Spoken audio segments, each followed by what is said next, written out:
Hare Krishna. So, welcome everyone, and it gives me immense pleasure to welcome you all to this wonderful Bhagavad Gita reading session. And the best part is that today we will be concluding the third chapter, the Karma Yoga. It has been a long journey, and I would like to thank all of you who have stayed with me so far. And I hope that you all will continue, for the rest of the journey, reading the entire Bhagavad Gita. Yes. So before starting, let me offer some pranam mantras, and those who know can repeat after me. Those who don't can just listen very intently because listening is also very, very purifying. Om Ajnanatimirandhasya Jnananjanashalakaya Chakshurunmilitam Yena Tasmai Shri Guruve Namaha Shri Chaitanya Manobhishtam Sthapitam Yena Bhutale Swayam Rupa Kadamahayam Dadati Swapadantikam Vandeham Shri Gururo Shri Yutapadakamalam Shri Gurun Vaishnavamscha श्रीरूपं साग्रजातं सहगण रघुनाथान्वितं तं सजीवं साद्वैतं सावधूतं परिजनसहितं कृष्ण चैतन्य देवं श्री राधा कृष्ण पादान सहगण ललिता श्री विशाखान्वितांश्च हे कृष्ण करुणा सिंधु दीनबंधु जगतपते गोपेश गोपिका कांत राधा कांत नमस्तुते तप्त कांचन गौरांगी राधे वृंदावनेश्वरी वृषभानुसुते देवी प्रणमामि हरिप्रिय वाञ्छाकल्पतरुभ्यश्च कृपा सिन्धुभ्य एव च पतितानां पावनेभ्यो वैष्णवेभ्यो नमो नमः नमो महावदान्याय कृष्णप्रेमप्रदायते कृष्णाय कृष्णचैतन्य नामिने गौरत्विषे नमः नमो ॐ विष्णुपादाय कृष्णपृष्ठाय भूतले श्रीमते भक्तिवेदान्त स्वामिनिति नामिने नमस्ते सारस्वती देवे गौरवाणी प्रचारिणे निर्विशेषा शून्यवादी पाश्चात्य देशतारिणे जय श्री कृष्ण चैतन्य प्रभु नित्यानंद श्री अद्वैत गदाधर श्रीवासादि गौर भक्तवृंद हरे कृष्ण कृष्ण कृष्ण हरे हरे हरे राम राम राम हरे हरे मुखं करोति वाचालं पंगुं लंघयते गिरि यत्कृपातमहं वन्दे श्रीगुरुं दीनतारिणं परमानन्दमाधवं श्रीचैतन्यमीश्वरं हरि ओम् सत् हरे Krishna. Okay, so as I said that we will be concluding the third chapter today, and we will be seeing the last two shlokas, shloka number 42 and 43 of the third chapter. Okay, so let's start with the shloka number 42, and before that, let's try to just recapitulate, okay, a little bit that what we had seen in the previous sessions, and then we can move forward with the shloka number 42. Okay, so in the last session, we saw that Sri Krishna spoke about lust, okay, and regulating the senses to conquer the lust. Yes, question might be asked that why is he only focusing on the senses? Yes, we saw that the seating places of the lust are the mind, intelligence, and the senses. Okay, so he could have spoke about intelligence, controlling the intelligence. He could have spoke about controlling the mind right away. Okay, but why only the senses? Why is it that he's stressing so much on the senses? So we will find the answer to this question in this shloka. Okay, that how it is easier to control the senses compared to the other two.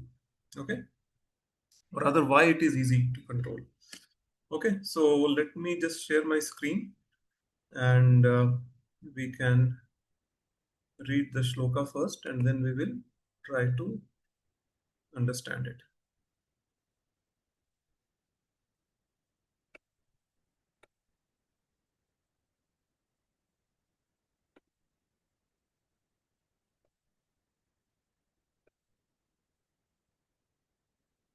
Okay, so Bhagavad Gita, chapter number 3, second last verse, verse number 42, goes like this. Indriyani paranyahur indriyebhya param manaha manasastu para buddhir yo buddhe paratastu saha. One more time. Indriyani paranyahur indriyebhya param manaha manasastu para buddhir yo buddhe parasastu saha. The translation by His Divine Grace A.C. Bhaktivedanta Swami Srila Prabhupada. Srila Prabhupada ki jai.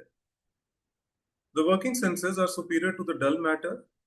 The mind is higher than the senses. Intelligence is still higher than the mind, and he, that means the spirit soul, is even higher than the intelligence. A very, very important verse. And now we should be able to understand why it is easier to control the senses, okay, as compared to the mind or intelligence. Yes. So let's try to understand this verse.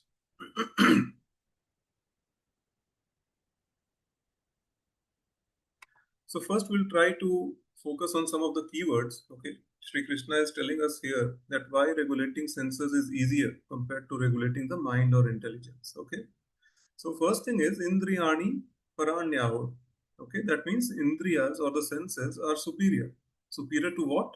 The dull matter. Okay, dull matter means this gross body, the sense objects which are around, anything pertaining to the material nature is dull matter. Yes, the gross material nature is dull matter. Yes. Okay. Indriyebhya param mana. Okay. That means superior to the senses is the mind. Manastas manasastu parabuddhi. Manasastu parabuddhi means intelligence is superior to the mind. Okay. And your buddhe paratastu saha. Saha means the soul. Saha means he. He means he is being referred to as the soul. Okay. And the soul is superior to the intelligence. That means just try to understand the hierarchy. At the topmost level, there is a spirit soul. Okay. Next comes the intelligence, then comes the mind, and finally comes the senses. And senses are basically, trying to work on the material nature, the sense objects, basically. Okay. So this is the hierarchy. Okay. So we need to try to understand that senses are superior to the dull matter. Okay, or the sense objects. Mind is superior to the senses, okay, and intelligence is superior to the mind, and the spirit soul is superior to the intelligence, okay. So where are we? Just try to reflect this question upon yourself, right? Because by this time, since most of us are already in Krishna consciousness for significant amount of time now, so we all know that we are not this body, but we are the spirit soul, right? And we see that the spirit soul is at the top, so we are right at the top, okay. And intelligence, mind, senses, everything is below us, okay. So ideally, we should be in control of everything, correct? And Srila Prabhupada explains the function of this senses very nicely, actually. Okay. Uh, Although we try to be, we should be in control of everything, but that is not the case. Okay. So we need to first try to understand that how the senses work. Okay. And Srila Prabhupada has explained this very nicely. Okay. So, say for example, if I want to have something, okay, or if I want to do something, then what do we have to do? So we have seen in the previous verse that the spirit soul can only desire, okay, and rest of the things are taken care by the Paramatma who is sitting within the heart of each and every individual.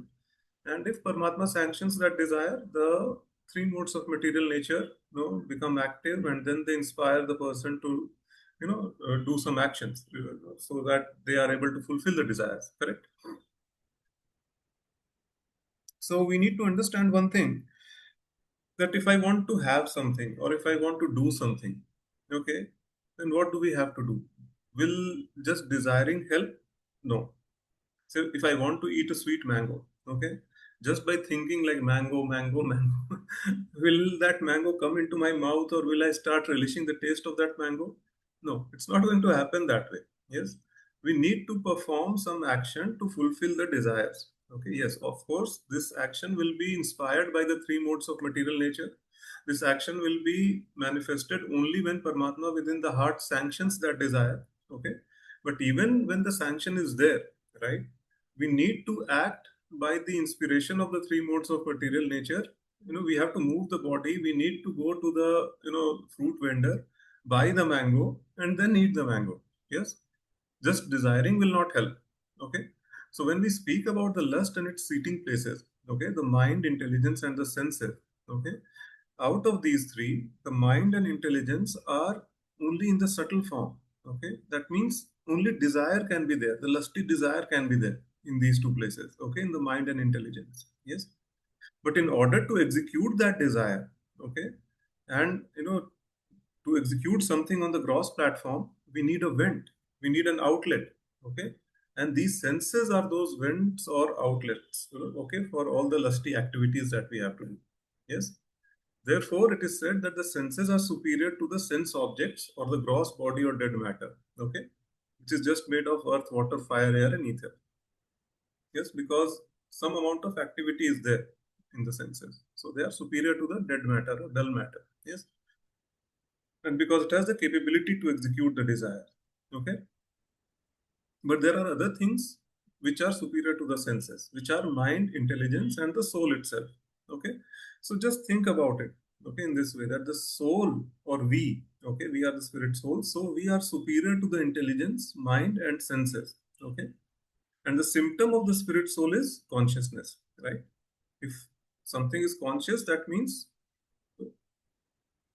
it is a proof that uh, the existence of the spirit soul is there, okay, within that particular thing. Okay. So symptom of spirit soul is consciousness. And if the soul is in a higher consciousness, okay, say if right now if we are consumed by the lusty desire, then that consciousness is like the consciousness of the animals, okay, just eating, sleeping, mating, and defending. Okay. But if we are in a higher consciousness, okay, or say Krishna consciousness, okay, then we will be in direct connection with the Supreme Personality of Godhead Krishna. Yes. And when the soul itself is connected to the Supreme, automatically the intelligence will be pure. Yes. And when the intelligence is pure, the mind will also be pure. Okay. And when the mind is pure, the senses will be automatically controlled. Okay. So it is actually a simple thing to understand, but to execute, it takes a little bit of time. Yes. So we see that simply by engaging in Krishna consciousness or chanting the Hare Krishna Maha Mantra and doing the devotional service, our intelligence, mind, and senses, all the three of them can be controlled. Yes. So we see that with intelligence, one has to see the constitutional position of the spirit soul. Okay. There is no question of blind faith in Krishna consciousness, especially. Okay. Everyone is entitled to ask the questions, the right questions. Okay. With the help of intelligence, we should ask the questions. Although, yes, we should not do it in a challenging way. We should always be submissive. Okay. Out of curiosity, just to gain some knowledge, we should ask. Okay. Not in a challenging way to question the knowledge of the acharyas. Okay. So we are always entitled to ask questions in a submissive way. Okay. With the help of intelligence, we should ask the right questions. And when we know the questions, okay, we should try to seek answer to those questions. Okay, by approaching a bona fide spiritual master. Okay. And once the questions are answered, the mind should be completely engaged in the devotional service. Yes. When mind is engaged in the devotional service of Sri Krishna, there is no question of senses getting engaged anywhere else. Yes. So this solves the whole problem. Okay. So later on in the Bhagavad Gita itself, Sri Krishna will confirm that those people who worship me by their intelligence are very dear to me. Okay. This is the statement of Sri Krishna himself. Okay. And a beautiful analogy Srila Prabhupada is giving in the purport here. So we'll try to read that. If by intelligence one engages one's mind in Krishna consciousness by complete surrender unto the Supreme Personality of Godhead, then automatically the mind becomes stronger, and even though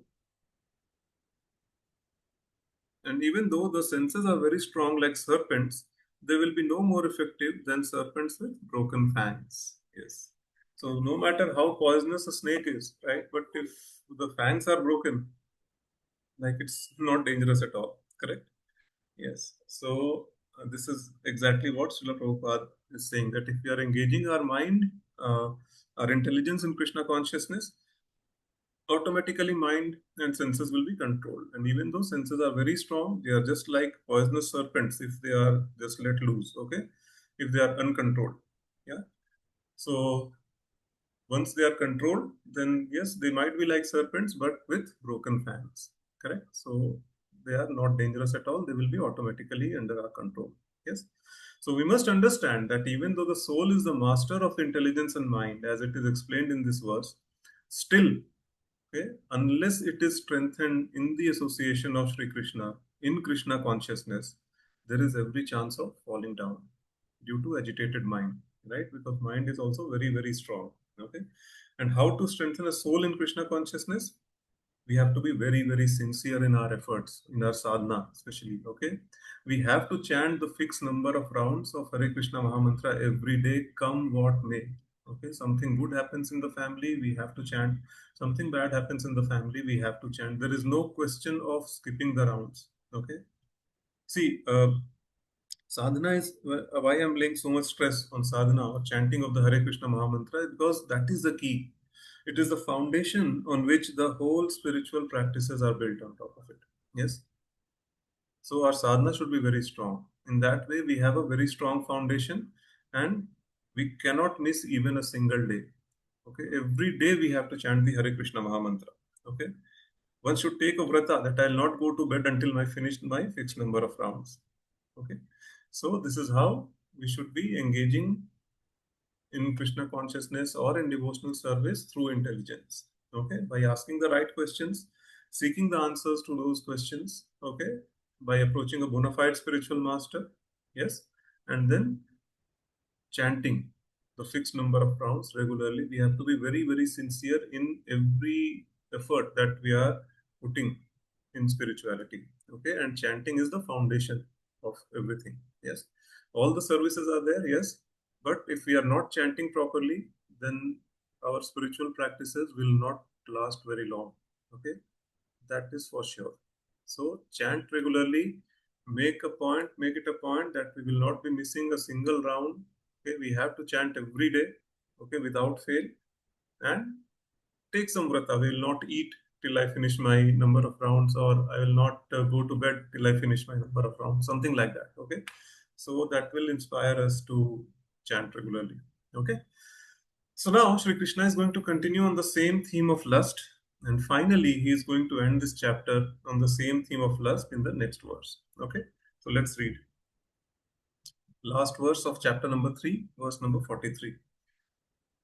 Just give me a second.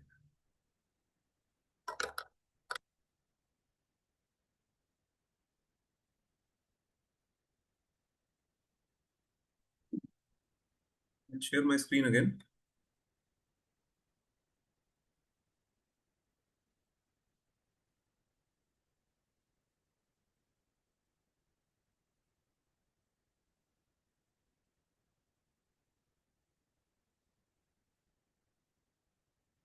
So verse number 43 goes like this. एवं बुद्धे परम बुद्ध्वा संस्तभ संस्तभ्यात्मानमात्मना जहि शत्रु महाबाहो कामरूपम दुरासदम. One more time.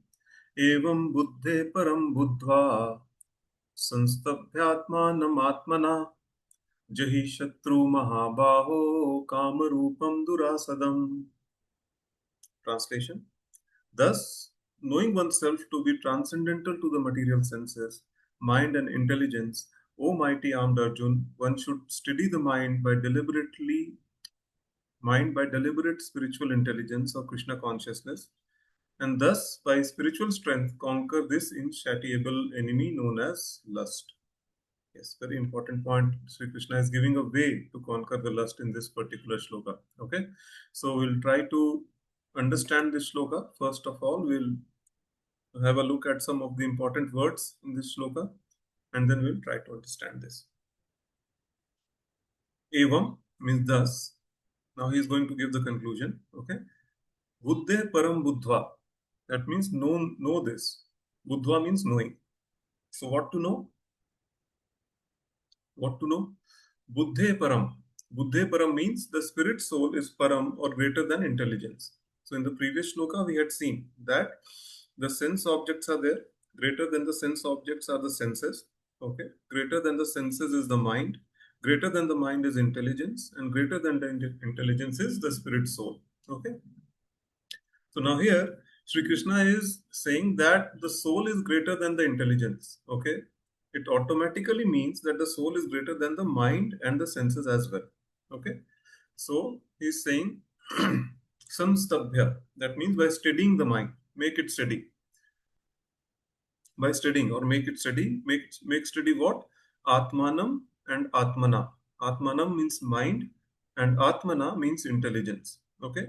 Jahi Shatrum Mahabaho. Conquer this enemy. Which enemy? Kamarupam Durasadam. That means formidable enemy of lust. Yes. So this is what Sri Krishna is saying in this chapter. Okay. So he is conclusively telling Arjun to conquer this enemy of lust.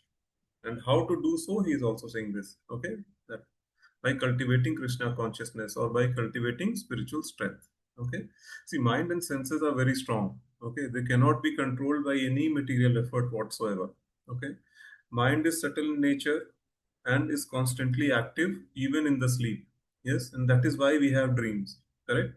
So any individual effort on this material platform is futile to control the mind. Any individual effort to control the mind on this material platform is futile because mind is subtle, it's always active, it's very, very strong, right? In one instant, it can take you from here to anywhere in the world, right? Or maybe in some other planetary systems also. Yeah. So it's very difficult to control with our individual efforts. Okay. So we need a higher and a superior strength to counter it, to conquer it, right?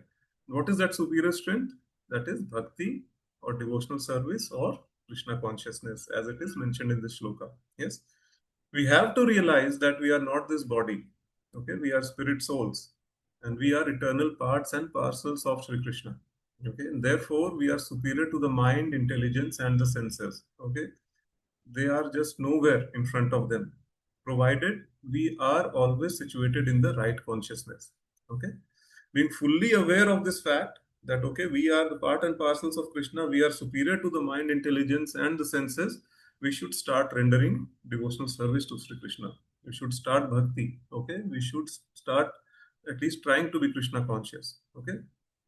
As long as we are in this material body, the desires or the propensities for sense gratification will always be there. Okay, that is inevitable.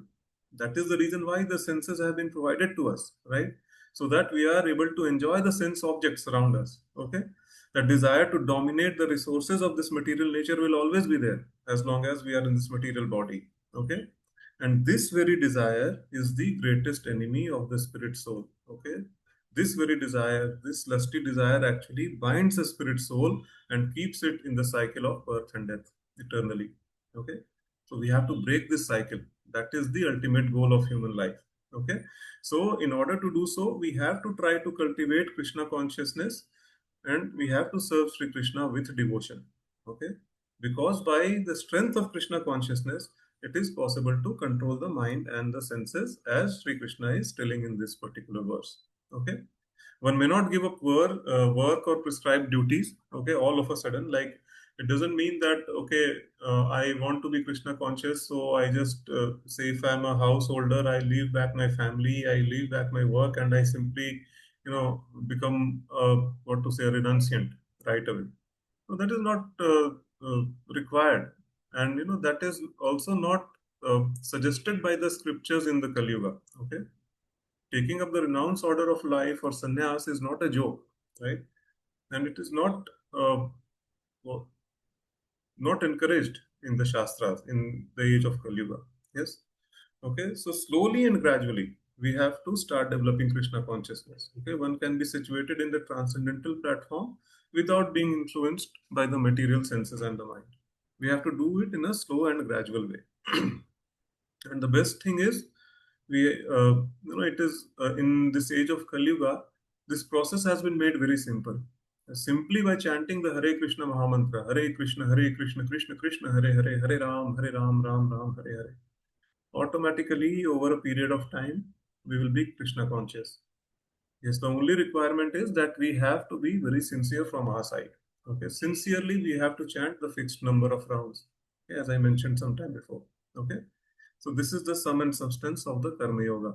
Okay, in the immature stage, one may try to control the mind and the senses by artificial means. Right? We have seen so many examples. People practice yoga postures or do some scholarly discussions by philosophical speculation and all those things. But that will not help actually. Okay, bhakti is the only way through which our mind, intelligence, and senses can be controlled. And even in bhakti, in this age of Kali Yuga, the chanting of the Hare Krishna Mahamantra is the key. Okay, without that, It's simply not possible to control the senses, to control the mind. Okay. So one must take to Krishna consciousness. Okay. If one really wants to control the mind and senses and defeat this eternal enemy of lust. Yes. And in my previous session, or maybe last to last session, I had also given a formula for countering the lust. That lust can be countered by lust, LUST, right? L stands for loud and attentive chanting. S stands for sadhu. U stands for understanding the scriptures, okay, or understanding the philosophy. S stands for sadhu sangha, or the association of devotees, and T stands for tolerating the urge of the senses. Yes. So if we properly practice these four things, automatically our lust will be controlled. Okay. So this brings us to the end of chapter number 3. Thank you so much, all of you, for staying with me so far. Okay, it has been a wonderful journey. I never thought that I'll be coming this far. Okay, I'll be able to complete so many sessions, but it's because of your encouragement and your inspiration that I have been able to come up with the explanation of these chapters and these shlokas under the guidance of my seniors. Okay, so I would like to thank all of them. And please stay with me for the rest of the journey because it has only started. Okay, we have not even scratched the surface of the Bhagavad Gita. The real teaching is going to be after some time. Okay, so I hope that all of you remain with me, throughout uh, all the 18 chapters. And if there are any questions, I would like all of you to please put them in the uh, comment section below. Okay. And if the questions are very relevant, if I feel that the question is a very common question in the minds of most of the people, then I'll make a video out of it. Okay. And those who want a little more personalized interaction with me, then we also have a WhatsApp group. Okay, you guys can join that WhatsApp group. We discuss question and answers over there, and I'm also a part of that group, so little more personalized interaction can be there. Okay. So all the details I have been given in the description box below, so please feel free to join the group. Okay. So thank you so much, everyone, once again. We will start chapter number 4 from next week onwards. Till then, thank you so much. Hare Krishna.